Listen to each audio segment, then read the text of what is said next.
the big story this morning has been that Gregg Popovich is stepping down. I thought this tweet was great by Miles Brown. It said, Gregg Popovich is the reason your favorite team plays the way they do, and your favorite player isn't playing back-to-backs. Salute him and boo him. Shout out Pop, man.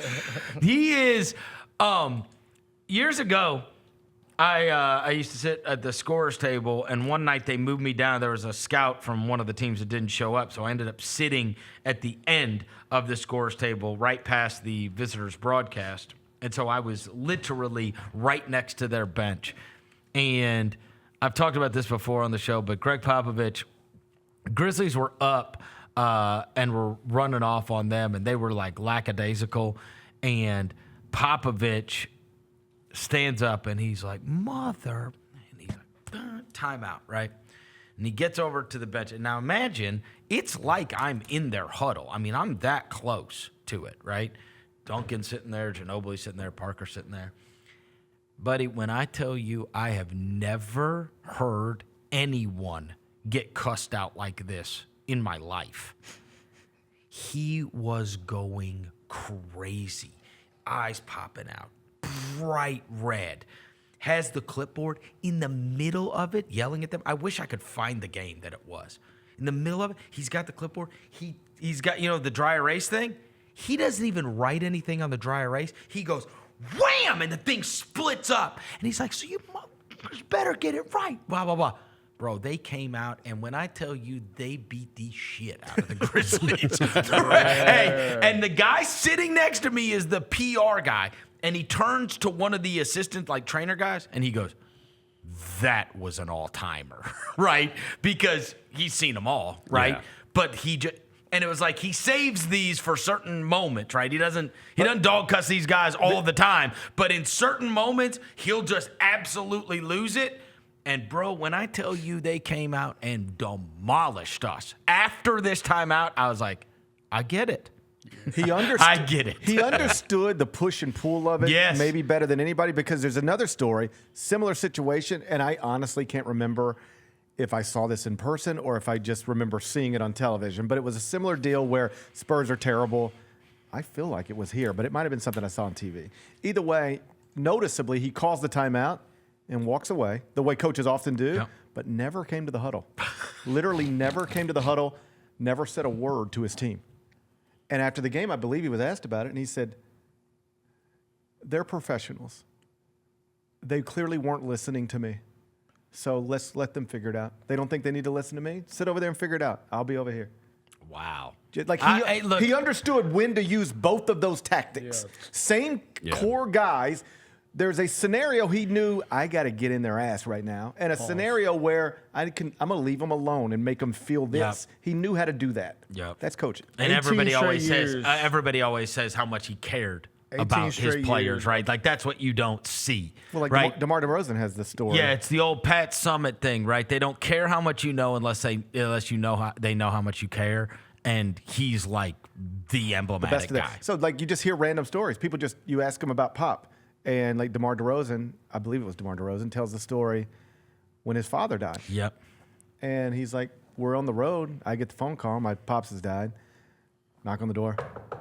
It's Gregg Popovich. And he sat there with me, and we cried all night together. Like those guys. Kelvin Sampson tells a story. Yep. Kelvin gets fired at Indiana. Mm-hmm. And within literally this next day, he was on a flight to San Antonio. Pop called him and said, come on down here. You're with us. You're not going to be by yourself.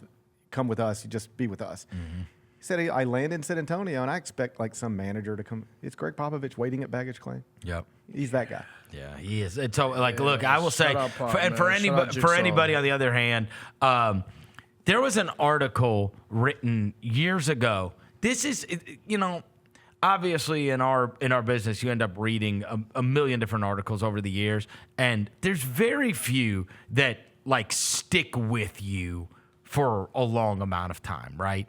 And I still remember to this day. You could Google it and you could find it. If you ever want to understand what he and that Spurs thing was all about. So the most beautiful basketball ever played was that Spurs team that came back the next year 2014. after they had gotten beat by the Ray Allen shot. 2014 Spurs. Yeah, they beat the crap They out of pushed LeBron everybody. back to Cleveland. Correct. Yeah, and that was beat the crap out of after that took place, they decided, and they went on like basically a retreat. I can't remember where it was. It might have been the Air Force or something. I think he had a connection to the Air Force, right? And they went on and they were installing. I'm sure if you Googled Jackie McMullen's Summertime, I think it was a Sports Illustrated article. And I remember reading it, and like it was like, this is what happened to us. This is what we are installing. And it was a lot of that, make a choice within a split second, right? We are dribbling, we are passing, we are shooting, we are moving, we are doing all of these things. And we are installing this. And it was like, the whole basis of it is we lost, and now this is what we are doing. And it ended up what came to terms. I mean, you can find highlight videos of it on YouTube. It's truly the most devastating, unbelievable basketball that has ever been played by anyone. Like, it's just good shot to great shot, good shot to great shot. So Gary Neal out there looking like a star, bro. Gary Neal Dominant. was like a spray ball. Everybody. And it's called Summertime. And I think that was Jackie McMullen wrote the article, and I remember reading it and being like, oh my God, this guy is amazing. This guy is like this was all this is none of this is by chance. Right. Yeah, 19 straight years, bro. 51 seasons. Come on. 19 straight seasons. 50 That's wins or crazy. more. That's crazy. You would never go see that again, bro. How the way coaches turn over now in the NBA, bro. You ain't never. Well, I mean, look, you got to think about it 19 through this is another way to look at through the prism of the whole Popovich story today. What we got, Kerr and Spoelstra both longest and Carlisle. Like those old guys are gone, man. Right. Jeff Van Gundy's an assistant. You know what I mean? And that's after he's been on TV for 15 years. Like, who's left? Seriously, Terry Stotts is an assistant. He was a coach at Portland for 15 years. And even Carlisle had to change jobs. Right. Yeah. Are any of the old guys still Doc. around? Doc. Old But head. he's had 3 jobs since we. All the old heads are gone, bro. Like I'm looking at the list of head coaches right now. Like the Quinn Snyder's are younger.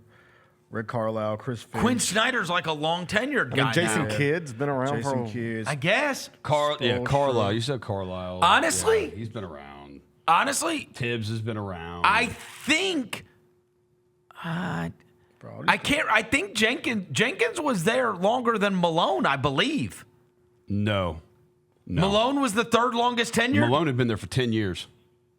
And then how Yeah. long at Taylor? Taylor 19. No, yeah. 1920 was Taylor's first. Jaws rookie year was Taylor's first year. Okay. Yeah. All right. So I mean, you had Mike Malone, Steve Kerr.